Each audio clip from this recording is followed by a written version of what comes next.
ये किसान, ये फार्मर हो गया किसान। यहाँ से ये सीड्स, ये इरिगेशन, उसके बाद चलो भाई फर्टिलाइज़र, उसके बाद अब तो फसल जो आपका क्रॉप है, इस सब के लिए क्या चाहिए? कैपिटल। कैपिटल के लिए देख लिए थे दोनों, फॉर्मल इनफॉर्मल देख लिए थे। अब देखो अब ये खेत है, अब ये होगा 1 हेक्टेयर का है कि 5 हेक्टेयर का है, इसके लिए क्या चाहिए? लेबर तो चाहिए। लेबर, यहाँ पे दो चीज़ है।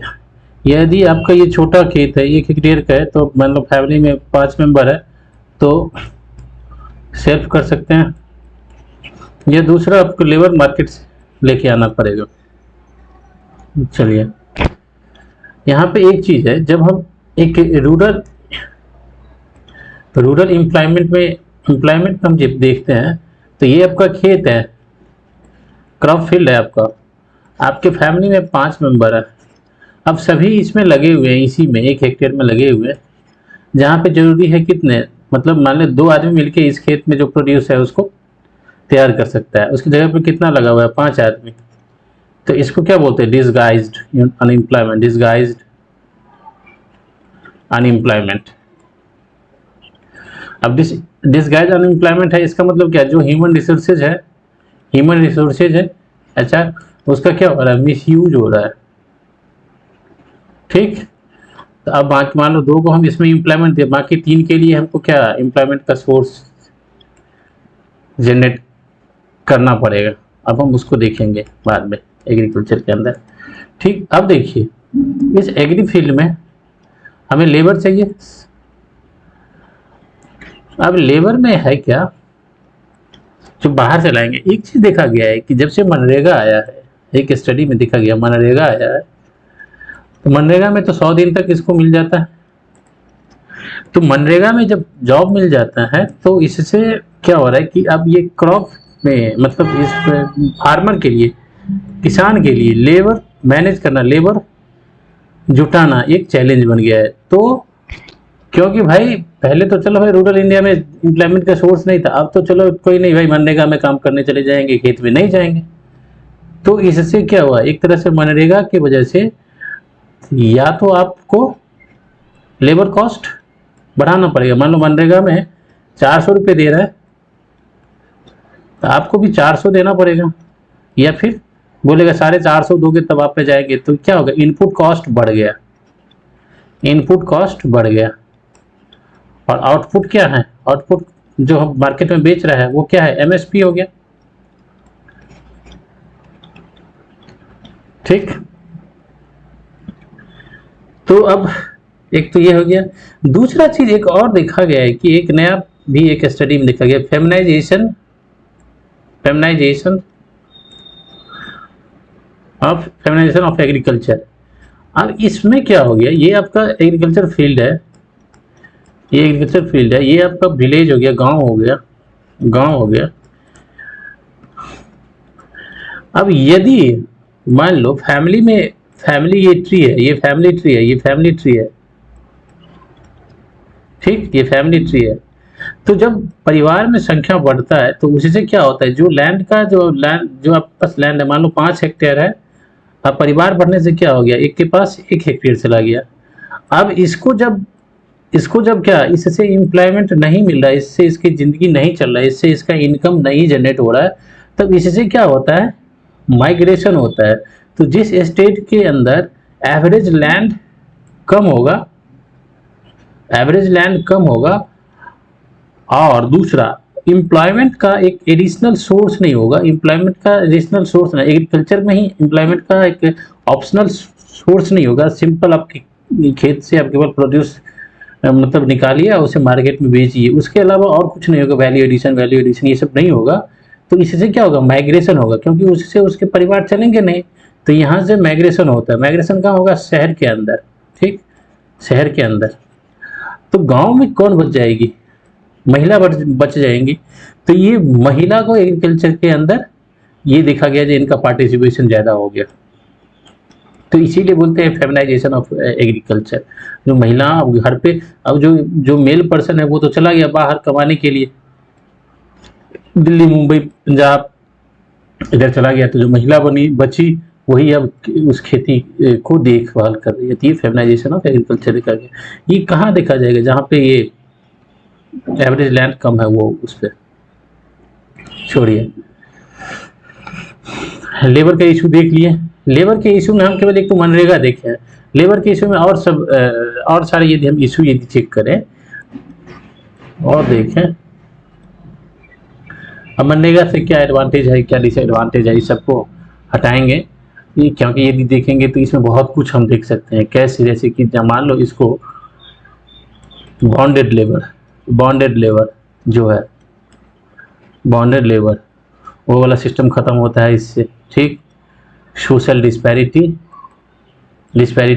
नीचे जाती है, ठीक, कम होती है। जो आपका आर्टिकल 17 है इस सब का जो प्रभाव है वो कम होता है, ठीक।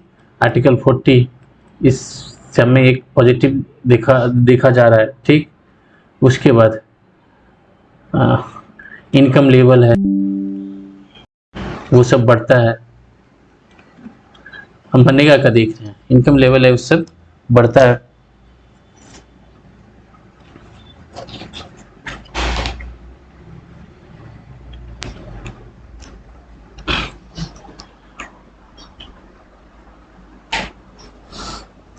समझ गए? चलिए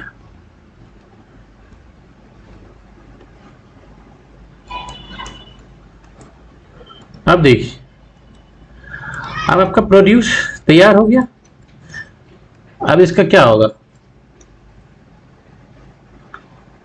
कटिंग होगा, काटेंगे। इसके लिए क्या चाहिए? देखो छोटा के आपका एग्री फील्ड है तो उसमें आप बड़ा मशीन नहीं ला सकते, मैकेनाइजेशन में ये प्रॉब्लम होगा। तो लैंड का यदि डिस्ट्रीब्यूशन मतलब यदि पॉपुलेशन बढ़ता है, पॉपुलेशन इंक्रीज करेगा तो लैंड होल्डिंग पर कैपिटल लैंड कम होगा। अब पर कैपिटल लैंड यदि कम होगा, पर कैपिटल लैंड यदि नीचे जाएगा तो मैकेनाइजेशन नहीं होगा, मैकेनाइजेशन कम होगा। मैकेनाइजेशन जैसे ही कम होगी तो इनपुट कॉस्ट आपका बढ़ जाएगी, क्योंकि मान लीजिए इसमें यदि आप लेबर के थ्रू कट करेंगे तो आपका 1000 रुपये खर्चा होगा, और यदि आप कंपाइन या मशीन से करेंगे तो मान लीजिए 300 रुपये में हो जाएगा, तो आपका इनपुट कॉस्ट तो बढ़ गया ना। तो ये पॉपुलेशन बढ़ने से पर कैपिटल लैंड कम होगा, उससे क्या होगा? मैकेनाइजेशन कम होगी, मैकेनाइजेशन से इनपुट बढ़ जाएगी। या तो इसको दूर करने के लिए आप क्या कर सकते हैं? लैंड चकबंदी वाला सिस्टम। मान लीजिए भाई ये वाला ऐसे करके 1 हेक्टेयर के 5 है अगल बगल में, तो सबको मिला के 5 हेक्टेयर का बना दो, तो यहाँ पे मैकेनाइजेशन प्रॉपर हो सकता है। तो यहाँ पे कोऑपरेटिव फार्मिंग के थ्रू आप बढ़ा सकते हैं, ठीक। तो आप यहाँ पे देखिए, अब कटिंग हो गया मैकेनाइजेशन के थ्रू। अब यहां से आपका जो प्रोड्यूस है वो आ गया, ठीक, प्रोड्यूस आ गया आपका, मान लीजिए ये जो भी है आपका। अब हम इसमें क्या करेंगे, एक चीज थोड़ा सा यहाँ पे डिस्कस कर लेते हैं। जो आपका रेसिड्यू है, क्रॉप रेसिड्यू, ठीक, उससे क्या होता है, यदि उसको हम अच्छे से मैनेज नहीं कर पाएंगे तो देखते हैं कि पंजाब हरियाणा में क्या होता है। यहाँ पे पंजाब हरियाणा के अंदर पैडी, धान एंड ये चावल, इसकी खेती जम के की जाती है। उसके बाद क्या होता है, कटाई के बाद जो इसमें रेसिड्यू होता है उसको क्या कर दिया जाता है? जला दिया जाता है। इससे क्या होता है? एयर पॉल्यूशन, ठीक। अब किसान कहता है कि भाई क्यों जला रहे हो? अब किसान कहता है भाई इस रेसिड्यू, वैसे ही मेरा इनपुट कॉस्ट बढ़ रहा है और जितना इनपुट जा रहा है एमएसपी उसके रेस्पेक्ट में मुझे नहीं मिल रही है, और मैं ऊपर से इसको साफ करने में, इसको क्लियर करने में यदि हम खर्चा करूंगा तो ऑब्वियसली है कि मेरा प्रॉफिट कम हो जाएगा, ठीक। इसीलिए हम इसको जला देते हैं। लेकिन इससे क्या होता है? एयर पॉल्यूशन से क्या क्या उसका मतलब डिसएडवांटेज है वो तो पता ही है आपको। दिल्ली में क्या होता है, ये हो गया, दिल्ली के अंदर क्या होता है, ये एक गैस चेम्बर बन जाता है दिसंबर अक्टूबर नवंबर में। अब अक्टूबर नवंबर में ही क्यों बनता है, क्योंकि खरीफ सीजन का लास्ट हो गया, रबी का स्टार्टिंग होता है आपका नवंबर में, यहाँ पे जलाते हैं। और ठंडा यहाँ से क्या होता है, कूल सीजन आपका स्टार्ट हो जाता है अक्टूबर नवंबर से। तो हम यहाँ पे आप ज्योग्राफी थोड़ा देख लेते हैं, यहाँ पे क्या बनता है, एंटी साइक्लोनिक कंडीशन होता है। Anti cyclonic condition, anti cyclonic condition में क्या होता है, हवा ऊपर से नीचे की तरफ आती है, ठीक, और एक हाई प्रेशर बेल्ट बनता है, हाई प्रेशर बेल्ट बनता है। और दिल्ली का जो ज्योग्राफी है एक तरह से क्या है, एक तरह से समझिए कि ये नीचे है और चारों तरफ से घिरा हुआ है, ठीक, घिरा हुआ है। तो यहाँ से हवा चारों तरफ से आती है और ये इसमें जाके यहाँ पे एक ये लो प्रेशर, ये यहाँ पे जो है ना, जैसे ही एंटी साइक्लोनिक कंडीशन बनेगा, हाई प्रेशर बेल्ट बनेगा, तो यहाँ का मौसम जो है, क्लाइमेट एकदम काम हो जाएंगे, काम शांत हो जाएगा। तो एयर का मूवमेंट यहाँ से नहीं होता है, तो यहाँ पे आके क्या होता है, एयर सब चॉक कर जाता है एकदम। और यहाँ से तो भाई अभी हम यहाँ पे क्रॉप को जलाए हैं, तो यहाँ से जो कार्बन डाइऑक्साइड जो पार्टिकुलेट मैटर है वो एयर के साथ मिलके और ये सीधे इधर चला आता है, समझ गए। तो इसीलिए ये गैस चैम्बर बन जाता है। छोड़िए, अब देखो, तो उस रेसिड्यू के लिए हम गवर्नमेंट की तरफ से सपोर्ट दी जा रही है, सब्सिडी भी थोड़ी बहुत दी जा रही है। तो उसके बाद कह रहे हैं कि जो भाई इसको मतलब हटाने, ये क्रिमिनल एनजीटी जो है, नेशनल ग्रीन ट्राइब्यूनल, एनजीटी सबको देख रहा है भाई, इसमें मतलब क्रिमिनल चार्ज भी लगता है। यदि आप खेत में जलाएंगे तो क्रिमिनल केस भी इसमें होता है। इसको दूर करने के लिए आप क्या कर सकते हैं, जो ये रेसिड्यू है इसको आप क्या करो, या पावर प्लांट को बेच दो, पावर प्लांट को दो, तो वो जो कोल पावर प्लांट है तो उसमें आप इस रेसिड्यू को प्रोवाइड दोगे तो उसमें पावर जनरेशन में इसको यूज कर सकते हैं। दूसरा, जो आपका ब्रिक या ईट वाला भट्ठा है, ईट का जहाँ प्रोडक्शन होता है, उस वाले को यदि आप इस रेसिड्यू को दोगे तो वो यूज कर लेगा इसको, ठीक, इससे भी आपका इनकम हो जाएगा। दूसरा, इससे आप इस रेसिड्यू से आप क्या कर सकते हो, और दूसरा, इसको यदि खेत में ही जलाएंगे तो इससे खेत की आपकी जो क्रॉप फील्ड है उसकी प्रोडक्टिविटी बढ़ेगी नहीं है, उससे डैमेज ही होगा, क्योंकि क्रॉप जो आपका फील्ड है ऊपर के जो बायोटिक कंपाउंड है उससे डैमेज ही हो जाएंगे, उससे ह्यूमस खराब ही होगा इससे। दूसरा, इसको आप क्या कर सकते हो, इससे आप ऑर्गेनिक मैन्योर बना सकते हो, ठीक, या बायोकंपोस्ट, ठीक, कंपोस्ट बना सकते हो, ठीक। दूसरा, जो आपका बायोगैस है वो भी इससे बना सकते हो। देखो, थियोरेटिकली तो आप बहुत कुछ इसको कर सकते हो, बट जब इसको प्रॉपर इम्प्लीमेंट होगा, इसमें काम होगा, तब तो सही। वो पॉलिटिकल विल पे होता है, डिपेंड करता है। तो इसका सॉल्यूशन ये सब आप करवा सकते हैं। चलिए, ठीक है। तो आप क्या हो गया, आपका ये प्रोड्यूस का आ गया, आपके घर तक आ गया, ठीक।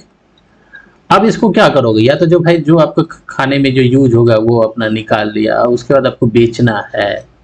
अब यहाँ से होता है आपका सेल। देखिए, एक हम देखे थे, दो चीज देखे थे। एक चीज तो देखे थे, जो भाई जो किसान मनी लेंडर से लोन ले रखा है, पैसा ले रखा है, वो तो इसको तुरंत बेच के देगा। जो मनी लेंडर से ले रखा है पैसा, तो वो तो इसको तुरंत पैसा चुकाएगा, क्योंकि उसको इंटरेस्ट लग रहा है कि। तो इसमें क्या होगा, तो बिचौलिया जो आता है, जो वो घूमता रहता है, बिचौलिया मिडिलमैन, वो मिडिलमैन जो आएगा उसको पता रहता है कि भाई ये किसान है, छोटा किसान है, लोन लेके, तो वो उसके साथ आप बार्गेनिंग ज़्यादा कर नहीं सकते हैं, क्योंकि आपको जल्दी बेचना है, तो यहाँ पे आपको कम पैसे मिलता है। दूसरा, आपको बेचने के लिए क्या है, कहाँ बेच सकते हैं, मंडी में,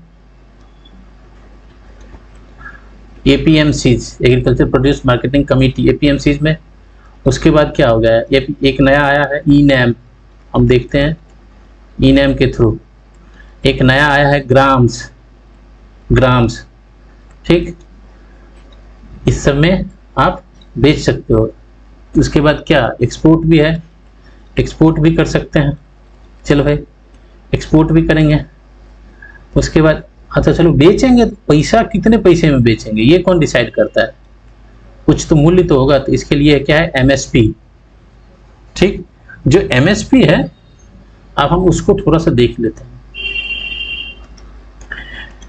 एमएसपी क्या होता है, आप जब एमएसपी आप जब क्रॉप फील्ड में लगाते हैं तो उस टाइम ही आपको एक गारंटी लगता है कि भाई हम यदि प्रोडक्शन मेरा हो जाएगा, बहुत मेरा हो जाएगा, तो मेरा कोई खरीदने वाला है। अब देखिए यदि एमएसपी नहीं होगा, एमएसपी यदि नहीं होगा, आपने प्रोडक्शन कर लिया है तो आप मार्केट में जाएंगे, तो मार्केट तो डिमांड एंड सप्लाई पे काम करता है। यदि सप्लाई बहुत ज्यादा है और डिमांड उतना उसके रिस्पेक्ट में कम है तो आपके प्रोड्यूस का क्या हो जाएगा, कीमत जो है वो कम हो जाएगा। मान लीजिए 100 टन का सप्लाई है और यहाँ पे खरीदने वाला कम है, मान लो कि 50 लोग ही है, तो उसमें क्या हो जाएगा, तो आपके प्रोड्यूस को फिर पैसा कम मिलेगा, क्योंकि बहुत ज्यादा सप्लायर है यहाँ पे, आप खरीदार उतना है नहीं, और किसान का जो इनपुट लगना था तो लगा ही लगा, तो किसान कहाँ जाएगा, किसान का लॉस होगा यहाँ पे। तो इसके लिए सरकार ने क्या लाया, एमएसपी। जो एमएसपी है तो इससे क्या होगा, तो किसान को इस बात का भरोसा रहेगा जो भाई हम खेत में तो लगा रहे हैं लेकिन मेरे प्रोड्यूस का इतना 2200 रुपये क्विंटल है, तो ये उसे पता है जो इतने रुपए क्विंटल मेरा खरीद होना ही है। कोई भी करनी, इसमें मार्केट से कोई लेना देना नहीं है, इसमें डिमांड सप्लाई होगा कि नहीं होगा उससे नहीं लेना देना है, सरकार मेरा खरीदेगा ही खरीदेगा। देखिए एमएसपी तैयार कौन करता है, CACP committee of agriculture crop and produce.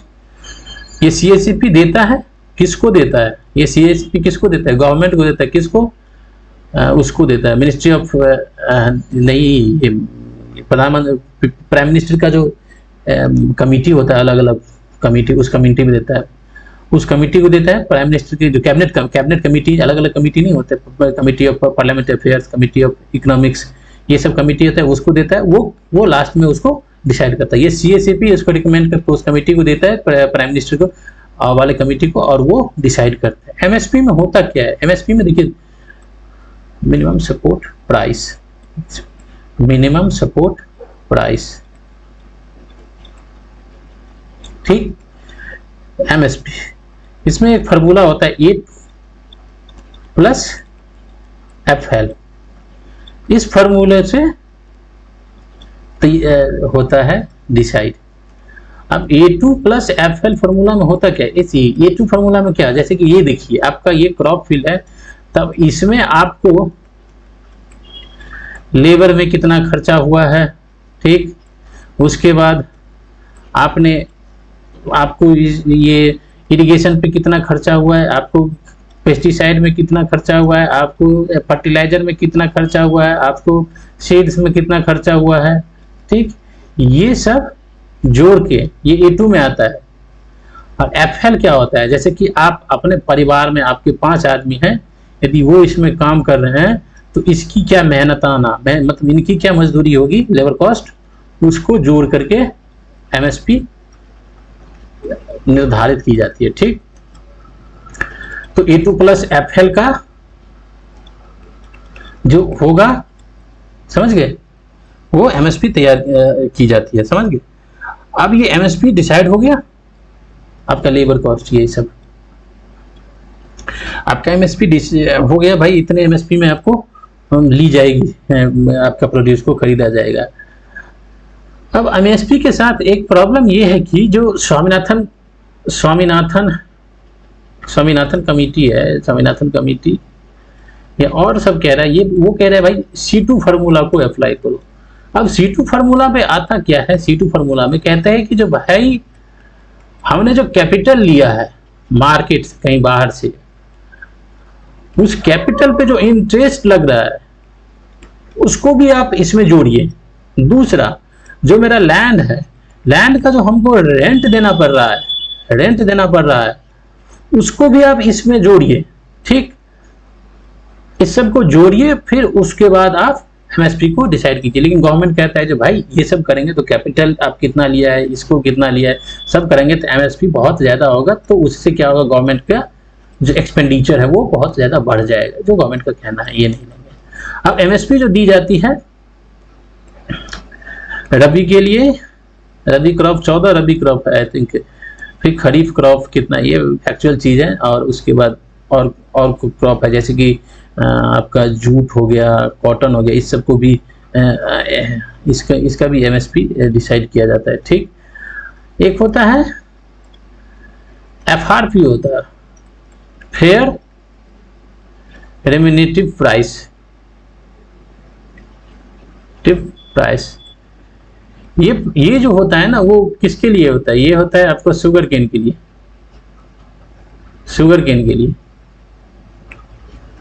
समझ गए? छोड़िए, ये चीनी मिल वालों के लिए होता है, जो शुगर का प्रोड्यूस करता है उसके लिए। अब देखिए, तो एमएसपी हो गया डिसाइड।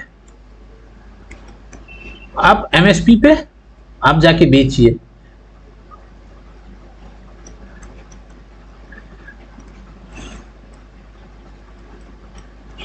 कौन खरीदेगा? हाँ, और उसके बाद एक ओपन मार्केट एपीएमसी वाला ये सिस्टम, ई नेम सिस्टम क्या आया? देखिए, ई नेम के सिस्टम के थ्रू ये होता है कि देखिए, जैसे भाई देश के अंदर जितना सारा मंडी है, इसमें आप इंटर स्टेट इंट्रा स्टेट कहीं भी, मान लीजिए कि पंजाब का कोई पंजाब का प्रोडक्शन हुआ है, अब वो तमिलनाडु के मार्केट में बेचना चाहेगा तो उससे भी बेच सकते हैं। जैसे क्या है, मतलब इस ई प्लेटफॉर्म पे आप रजिस्टर कर लिए अपने आप को, उस पे अपना प्रोड्यूस है, भाई मेरे पास इतना है। आपको पंजाब में मान लीजिए 500 रुपये क्विंटल ले रहा है आपको, अब तमिलनाडु में आपको यदि 700 रुपये उस प्रोड्यूस को खरीद रहा है, ठीक। एक तो आपके पास एमएसपी वाला सिस्टम है ही, दूसरा मार्केट वाला कहते हैं, ओपन मार्केट वाला सिस्टम के अंदर हम देख रहे हैं, जिसमें कि जो आपका ये जो ट्रेडर आता है, वो जो खरीदता है, उसके बारे में बात कर रहे हैं। अब यहाँ पे 700 रुपये दे रहा है, तो आप आराम से इसमें बेचिए, इससे रजिस्टर कर ले, ये आप कॉन्टेक्ट करेगा, और फिर उस पर आपको पैसे दे दी जाएगी, आपका प्रोड्यूस वहाँ पहुँच जाएगा, ट्रांसपोर्टेशन कॉस्ट के थ्रू जैसे भी जो होगा मैनेज करके। तो मतलब ई नेम के थ्रू ऑल ओवर इंडिया में आप बेच सकते हैं। ये जरूरी नहीं है कि आप पंजाब में ही, यदि आपका प्रोडक्शन हुआ है तो पंजाब का जो वहाँ का बिजनेस हाउस है, जो ये भी खरीदता है, मैंडेटरी नहीं है कि आपको इसी को बेचना है। मान लीजिए कि ये आपको कम पैसा में खरीद रहा है और यहाँ वाले तमिलनाडु वाला ज्यादा पैसा में खरीद रहा है, तो भाई ई नेम के थ्रू आप यहाँ जाके बेच लीजिए, ठीक। तो ई नेम में यही है। ई नेम के साथ साथ एक और गवर्नमेंट ने कुछ दिन पहले एक ग्राम्स वाला सिस्टम लाया। ग्राम्स वाले सिस्टम क्या होता है? देखिए, ये आपका गांव हो गया, ये विलेज है, ये विलेज है आपका, विलेज हो गया। अब हर एक गांव के अंदर जो एपीएमसीज होता है, एपीएमसीज वो डिस्ट्रिक्ट लेवल पे होता है, डिस्ट्रिक्ट लेवल पे होता है। अब एक डिस्ट्रिक्ट के साथ अंदर तो बहुत सारे गांव होंगे। अब एक गांव में एक छोटा किसान भी होगा, अब छोटा किसान भी होगा जिसके पास की 1 हेक्टेयर है, जिसके पास की 50 क्विंटल मतलब 10 क्विंटल अनाज का प्रोड्यूस हुआ है। अब वो यहाँ से यहाँ तक जाएगा डिस्ट्रिक्ट लेवल तक, तो उसका तो ट्रांसपोर्ट का कॉस्ट ही बहुत ज्यादा हो जाएगा, ट्रांसपोर्ट का कॉस्ट। अब वो गाड़ी हायर करेगा, ये लेगा, तो उसको ये बेनिफिशियल नहीं है। तो उसके लिए क्या है, जो भाई जो गांव के अंदर जो छोटा छोटा हाट नहीं समझते हैं, हाट वाट गांव में लोकल लेवल पर जो होता है, उसमें जाके इसको थोड़ा इंफ्रास्ट्रक्चर दो, इसको थोड़ा सा अच्छे से इसको और मैनेज करो और इसको रेगुलराइज करो, और इसमें जाके किसान ये बेचेगा, और यहाँ पे जो व्यापारी खरीदने वाला आएगा वो खरीद लेगा। जो इतने हजारों ग्राम्स ऐसे हैं, इसको बनाने की बात की जा रही है, ठीक। दूसरा देखिए, एक क्या होता है, जैसे भाई आपका प्रोड्यूस है, आपका प्रोड्यूस है, ठीक। आपके पास मान लीजिए कि 500 क्विंटल आपने इसका मतलब 500 क्विंटल आपका प्रोड्यूस हुआ, जो आपका प्रोडक्ट है वो। आपको इसको रखने के लिए कुछ जगह नहीं है, तो इसके लिए क्या चाहिए? Warehouse. वेयर हाउस, जो वेयर हाउस है, एक है warehouse regulating development authority, WRDA, ठीक है। WRDA ये एक स्टैट्यूटरी बॉडी है। जैसे कि आपके किसान है, इसके पास ये 500 वाला है, तो ये इसमें जाके इस वेयर हाउस में, तो गवर्नमेंट का है, इसमें जाके अपना प्रोड्यूस रखेगा। यहाँ से इसको एक बिल मिल जाएगी, एक मान लीजिए वो। अब इस बिल के थ्रू, नया जो है, इस बिल के थ्रू आप जाके ये बिल दिखाओगे, इसके थ्रू यदि आप बैंक से आप लोन लेना चाहोगे तो ये आपको लोन दे देगा, क्योंकि गवर्नमेंट ने इसको बिल दिया है। अगर बैंक वाले को भी भरोसा है कि भाई इसका माल तो यहाँ पे रखा हुआ ही है ना, ठीक। तो लोन मिल जाएगा। और ये इस बिल को ट्रेडिंग वेडिंग भी होता है, ठीक है। नेशनल वेयर हाउस रिसिप्ट बोला जाता है, ये भी रिसिप्ट, इस रिसिप्ट से आप लोन उठा सकते हैं और अगले वाले खेती कर सकते हैं। भाई अभी आपको मान लीजिए कि आपका जो प्रोड्यूस है इसको आपको अच्छा दाम में नहीं मिल रहा है, अच्छा दाम नहीं मिल रहा है, इसको अच्छा कोई खरीदने वाला नहीं है, उसको पैसा नहीं दे रहा है, तो आपने वेयर हाउस में रख लिया। अब वेयर हाउस से आपने ये बिल ले लिया, ये बिल ले लिया और इसको जाके इससे आपको बैंक से लोन ले लिया और बैंक से लोन लेके अपना अगला जो है वो कर रहे हैं। अब मार्केट में आपको अच्छा दाम लगा तो फिर आप इसको बेच दिए, ठीक। यदि आपको एक्सपोर्ट करना है तो आपने एक्सपोर्ट करवा लिए, ठीक, समझ गए। अब देखिए एमएसपी वाला सिस्टम देखते हैं क्या होता है। एमएसपी तो देखिए कैसे डिसाइड करता है। एमएसपी पे कौन खरीदता है? FCI, food corporation of India. ये क्या एक स्टैट्यूटरी बॉडी है। स्टैट्यूटरी बॉडी क्या होता है? जो कि पार्लियामेंट्री स्टैट्यूटरी बॉडी क्या होता है? जो पार्लियामेंट के द्वारा थ्रू द पार्लियामेंट ये एक्ट बन के बना है। तो एफसीआई क्या करता है? आपका जो एमएसपी डिसाइड किया गया जितने भी क्रॉप्स का, उससे वो खरीदता है सारा क्रॉप्स। अब कितना भी आप 1 क्विंटल करें, 100 क्विंटल करें, जो भी करें, जितना भी लेके जाएंगे वो ओपन इंडेड होता है, सारा खरीदेगा आपसे। अब देखें एफसीआई ये बना कब था? 1965 आई थिंक। 1965 में थोड़ा सा इसका हिस्ट्री देख लेते हैं। 65 में क्या हुआ था? अपने देश में पाकिस्तान के साथ लड़ाई हुई थी और हम इस टाइम अनाज का हम लोग क्या कर रहे थे, जो हम फूड ग्रेन्स है उसको हम क्या कर रहे थे? इंपोर्ट कर रहे थे। कहाँ से? अमेरिकन से और ब्रिटिश से कर रहे थे। तो यहाँ पे पाकिस्तान के साथ जब फाइट हुआ और 1965 में एक ड्रॉट भी आया था, ड्रॉट भी था। तो हम अपने देश में क्या हो गया था? इस टाइम कौन थे? लाल बहादुर शास्त्री थे, LL शास्त्री थे अपना प्राइम मिनिस्टर। तो अपने देश में फूड का एक स्कार्सिटी आ गई थी, ठीक। तो उस टाइम एक तो हरित क्रांति के, हम ग्रीन रेवोल्यूशन के डायरेक्शन में आगे बढ़े, और दूसरा एक एफसीआई ये बनाया गया जो भाई ये फूड को स्टोर करेगा और फिर ये जब मान लो किसी कोई भी कंट्री के अंदर इस तरह का सिचुएशन आ गया तो इसको फूड को बेचेगा, ठीक। बेचेगा मतलब इजिली अवेलेबल कराएगा लोगों के अंदर, वो मतलब स्टारवेशन वाला सिचुएशन ना आए, बनाया गया था। तो एफसीआई आपका खरीदता है, खरीद लिया। और एफसीआई करता क्या है? एफसीआई के पास गोडाउन होते हैं, उसमें ये स्टोर करता है। तो इसके जो खरीदता है एमएसपी पे खरीदता है और इसके बाद ये क्या करता है? आपको यहाँ से इससे क्या होता है? जो आपकी फूड सिक्योरिटी फुलफिल होती है, सिक्योरिटी। और इसको बाद ये पीडीएस जो आपका सिस्टम है, पीडीएस मिड डे मील, यहां तक पहुंचाता है। पीडीएस सिस्टम है ना, जो अनाज बांटा जाता है फूड सिक्योरिटी में, 5 किलो वाला अनाज 3 रुपये, 2 रुपये, 1 रुपये, इससे अनाज जो बांटा जाता है। तो पीडीएस सिस्टम क्या होता है? स्टेट गवर्नमेंट तो यहाँ से एफसीआई से क्या करते हैं? माल को, जो भी चावल गेहूं ये सब है, इसको लोड करके ये यहाँ तक पहुंचा दिया जाता है, स्टेट के पास तक पहुंचा दिया जाता है, ठीक। तो यहाँ पे एक इकोनॉमिक कॉस्ट होता है। इकोनॉमिक कॉस्ट क्या होता है? ये तो भाई चलो भाई, इकोनॉमिक कॉस्ट जो होता है, जो तो एक तो एमएसपी वाला वो हो गया जो इतना पर खरीदा है, उसके बाद पूरा जो ऑपरेशनल कॉस्ट है, जैसे कि यहाँ से ट्रांसपोर्टेशन कॉस्ट जो होगा यहाँ से यहाँ तक आने का, ये फिर उसके बाद जो लेबर कॉस्ट होगा, जो भी होगा वो सब मिला के ये इकोनॉमिक कॉस्ट होता है।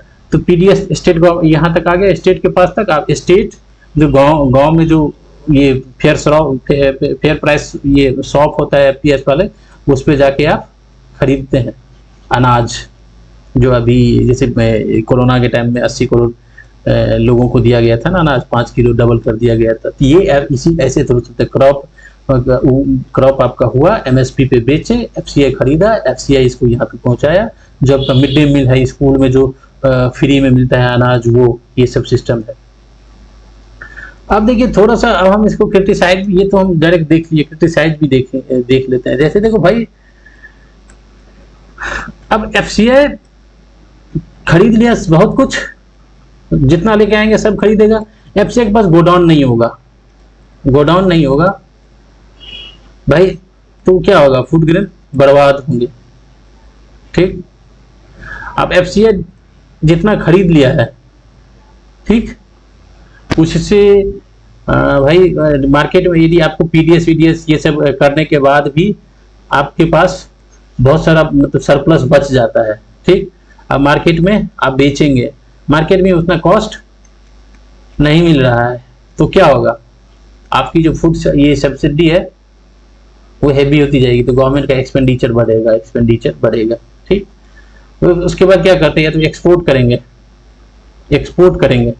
अब एक्सपोर्ट में यदि अभी ये रेड सी में क्राइसिस हो गया है, आपका मान लीजिए हूती है आपकी जो आपका जा रहा है, जो आपका शिप जा रहा है उसी पे बम फेंक देगा, तो आप इधर से नहीं जाएंगे, कहाँ से जाएंगे, ये अफ्रीका हो गया ना, तो आप ये रेड सी वाले रीजन से नहीं जाएंगे, पनामा कैनाल से नहीं जाएंगे, आप क्या करेंगे, पूरा ये केप ऑफ गुड होप वाले से घूम के इधर जाएंगे, यूरोप में देना है आपको तो इधर जाएंगे, तो आपका जो एक्सपोर्ट की ये जो कॉस्ट होगा वो बढ़ जाएगा।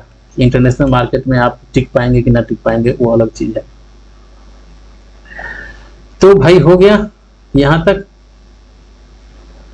और इसमें हम क्या ज्यादा डिटेल, एक होता है क्या फार्मर प्रोड्यूस ऑर्गेनाइजेशन होता है, एफपीओ होता है, फार्मर प्रोड्यूस ऑर्गेनाइजेशन, मान लो ये एक कोऑपरेटिव सोसाइटी की तरह है, कोऑपरेटिव सोसाइटी की तरह है, ठीक है। एक ये चीज हो गया। अब देखिए एग्री एक्सपोर्ट पॉलिसी आपका क्या है, एग्री एक्सपोर्ट पॉलिसी, क्योंकि भाई प्रोड्यूस तो आपने कर लिया ना, आपके ये इंडिया के अंदर जैसे कि हम लोग बासमती चावल होते हैं, हम लोग बेचते हैं कहाँ पे, मिडल ईस्ट में बेचते हैं, यूरोप में बेचते हैं, और बहुत सारा प्रोडक्ट हम लोग बेचते हैं, दाल भी बेचते हैं, ठीक। वेजिटेबल है वो भी हम लोग एक्सपोर्ट करते हैं। तो एक्सपोर्ट जो है हमारा अभी $30 बिलियन है एग्रीकल्चर में, हमें टारगेट है कि 60 बिलियन तक इसको ले जाएंगे, और आगे टारगेट है 100 बिलियन तक ले जाएंगे, ठीक। उसके बाद दूसरा हम लोगों का जो एग्री एक्सपोर्ट में है कि हम लोग अब चाहते हैं जो अपने एक्सपोर्ट का जो प्रोडक्ट है उसको थोड़ा सा डाइवर्सिफाई करें, जैसे कि जो हम लोग ट्रेडिशनल चावल और इसके जगह पे हम लोग सी फूड हो उस सबको भी करें एक्सपोर्ट। वैसे सी फूड को तो करते ही हैं, लेकिन ये है कि हम लोग थोड़ा सा वैल्यू एडिशन पे फोकस करें, जैसे कि मान लो भाई अब ये हम लोग गेहूं एक्सपोर्ट करते हैं, पैडी एक्सपोर्ट करते हैं, अब इसमें वैल्यू एडिशन करके इसको एक्सपोर्ट करने की बात जा रही है। वेजिटेबल है तो मतलब जो हमारा एग्री एक्सपोर्ट है उसको मतलब वैल्यू एडिशन करें। दूसरा ऑर्गेनिक वाले पे हम फोकस करें, क्योंकि यूरोपियन है ऑर्गेनिक की तरफ जा रहा है, ऑर्गेनिक पे फोकस करें। तीसरा इसमें हम क्या कर सकते हैं, देखिए एक WTO में ये है, जैसे कि ये यूरोप में देखते हैं कि जब अपन लोगों का आम जब हम एक्सपोर्ट करते हैं तो वो उसमें बोलता है भाई सैनिटरी एंड फाइटोसैनिटरी इस सब को तुम लोग ध्यान नहीं रखे हो, फाइटोसैनिटरी का ध्यान नहीं रखे, तो उसको थोड़ा देख लो। उसके बाद वो नहीं लगा देता है, कहता है कि जो आपका जो ये प्रोडक्ट है वो उसमें चाइल्ड लेबर का यूज किया गया है, तो हम ये नहीं, मतलब यूरोपियन लगा देते हैं, वो इसको कहते हैं, एक होता है टेक्निकल बैरियर, एक नॉन टेक्निकल, ये टेक्निकल बैरियर सब लगा देता है अपने ट्रेड में जो WTO में देखते हैं, ठीक। तो वैल्यू एडिशन करना है, ऑर्गेनिक पे फोकस करना है, थोड़ा सा डाइवर्सिफाई करना है, डेस्टिनेशन को बदलना है। इस सबसे क्या फायदा होगा, एम्प्लॉयमेंट का सोर्स बढ़ेगा अपन लोगों का। उसके बाद क्या होगा, एग्रीकल्चर, किसान की जो एग्रीकल्चर इनकम है वो बढ़ेगा, ठीक, एग्रीकल्चर इनकम बढ़ेगा, ठीक, डिस्पैरिटी कम हो जाएगी, ये सब चीज़ है। और इसमें थोड़ा सा ये देख लेते हैं मिक्स्ड वाले